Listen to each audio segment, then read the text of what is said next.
Hello everyone, this is Ashok Songara. आज हम hospital के अंदर उपयोग में आने वाली इमरजेंसी ड्रग्स मैनिटोल के बारे में अध्ययन करेंगे।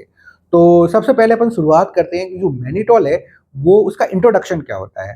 तो मैनिटोल जो ड्रग होती है अपनी, वो ऑस्मोटिक डाईयूरेटिक कैटेगरी की होगी। कौन सी? ऑस्मोटिक डाईयूरेटिक कैटेगरी की होगी। उसके अलावा देखा जाए, जो मैनिटोल है वो उसकी अलग अलग तरह की 3 तरह की कंसंट्रेशन अवेलेबल होती है। तो ये 10%, 15% और 20% कंसंट्रेशन है वो अवेलेबल हो सकती है। तो ये क्या होता है, उसका इंट्रोडक्शन होता है। इंट्रोडक्शन के बाद में अपन बात करते हैं कि जो अपनी मैनिटोल जो मेडिकेशन है वो उसका कंपोजिशन क्या है, मतलब किस प्रकार से बनी हुई है। तो मैनिटोल के अंदर मैंने आपको सबसे पहले मैनिटोल के अंदर बता रहा हूँ कि जो मैनिटोल ड्रग होती है, मैंने आपको 3 कंसंट्रेशन बताई। कौन सी? 10%, 15% और 20%। तो इसके अंदर क्या होगा, 10% के अंदर देखा जाए तो मतलब 10% के अंदर 100 mg/ml। कितना होगा? 100 mg/ml।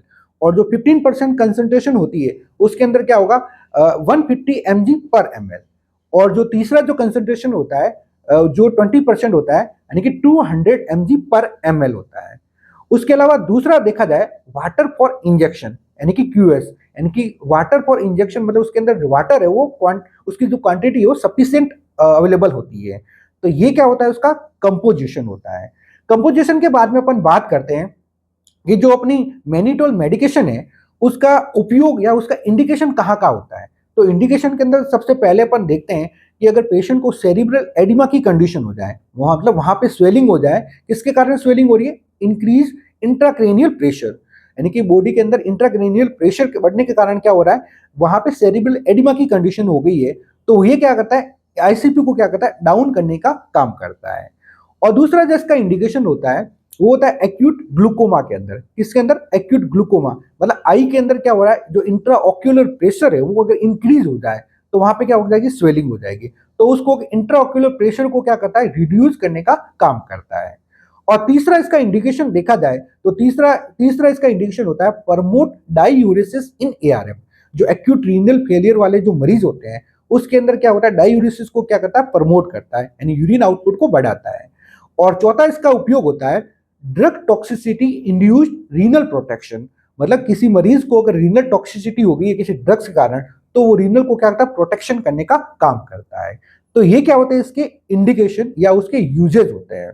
यूजेज के बाद में अपन बात करते हैं कि जो मैनिटोल जो मेडिकेशन है उसका मैकेनिज्म ऑफ एक्शन क्या होता है। तो मैकेनिज्म ऑफ एक्शन के अंदर देखा जाए तो ये क्या करता है, इंक्रीज ऑस्मोलिटी ऑफ प्लाज्मा, यानी कि जो प्लाज्मा है उसकी ऑस्मोलिटी को क्या करता है, इंक्रीज करने का काम करेगा। अगर ऑस्मोलिटी इंक्रीज होगी तो ड्रोज वाटर आउट ऑफ टिश्यूज, यानी जो एक्स्ट्रा मात्रा के अंदर टिश्यूज के अंदर वाटर कलेक्ट हुआ है वो क्या होगा, बाहर निकलेगा। तो ये क्या होता है, इसका मैकेनिज्म ऑफ एक्शन होता है। और दूसरा, अगर मैकेनिज्म ऑफ एक्शन देखा जाए तो ये क्या करता है, फिल्टर इन किडनी, यानी किडनी को क्या करता है, फिल्टर करने का काम करता है, यानी क्या कि prevent water reabsorption, water reabsorption को क्या करेगा, प्रिवेंशन करने का काम करेगा। तो ये क्या होता है, इसके मैकेनिज्म ऑफ एक्शन होते हैं। मैकेनिज्म एक्शन के बाद में अपन बात करते हैं कि जो अपनी जो मैनिटोल मेडिकेशन है उसकी डोज या उसका एडमिनिस्ट्रेशन कैसे होता है। तो डोज के अंदर एडमिनिस्ट्रेशन देखते हैं, ये जो मेडिकेशन है वो आईवी इंफ्यूजन से ही देंगे। किससे? आईवी इंफ्यूजन रूट से अपन इसको क्या करें, मरीज को क्या करेंगे, प्रोवाइड करेंगे। तो इसकी अगर अडल्ट डोज देखते हैं तो 0.25 टू 2 ग्राम पर किलोग्राम ओवर 30 टू 60 मिनट के अंदर देंगे। कितना? अकॉर्डिंग टू वेट, जो पेशेंट है उसका वेट है उसका अकॉर्डिंग अपन क्या करेंगे, डोज प्रोवाइड करेंगे। कितनी? 0.25 टू 2 ग्राम पर किलोग्राम। तो ये ओवर 30 टू 60 मिनट के अंदर अपन मेडिकेशन है या दवाई है वो मरीज को प्रोवाइड कर सकते हैं। और इसके अंदर ध्यान ये रखना है, इसके अंदर हमेशा फिल्टर नीडल का उपयोग करेंगे। फिल्टर नीडल का क्यों उपयोग करेंगे? क्योंकि मैनिटोल के अंदर क्या होता है, क्रिस्टल्स होते हैं, तो क्रिस्टलाइजेशन रिस्क होने के चांसेस रह सकते हैं। इसलिए अपन क्या करेंगे, फिल्टर नीडल का उपयोग करके अपन क्या करेंगे, मरीज को वो दवाई या मेडिकेशन है वो प्रोवाइड करेंगे। तो ये क्या होता है, उसका डोज या एडमिनिस्ट्रेशन होता है। अब डोज और एडमिनिस्ट्रेशन के बाद में अपन बात करते हैं कि जो मैनिटोल ड्रग है अपनी, उसका साइड इफेक्ट क्या क्या होगा। तो साइड इफेक्ट के अंदर सबसे पहले मरीज को क्या हो सकता है, पल्मोनरी एडिमा होने के चांसेस रह सकते हैं। क्या? पल्मोनरी एडिमा होने के चांसेस रह सकते हैं। उसके अलावा इलेक्ट्रोलाइट इम्बैलेंस हो सकता है।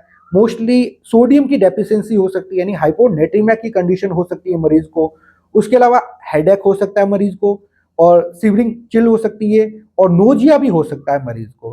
तो ये क्या होता है, साइड इफेक्ट होते हैं। और चौथा अगर साइड इफेक्ट देखा जाए तो वो क्रिस्टलाइन इज कोल्ड टेम्परेचर, तो कोल्ड टेम्परेचर में क्रिस्टलाइजेशन होने के चांसेस रह सकते हैं। तो ये क्या होते हैं, इसके साइड इफेक्ट होते हैं। तो ये आपका होता है मैनिटोल ड्रग्स। थैंक्स।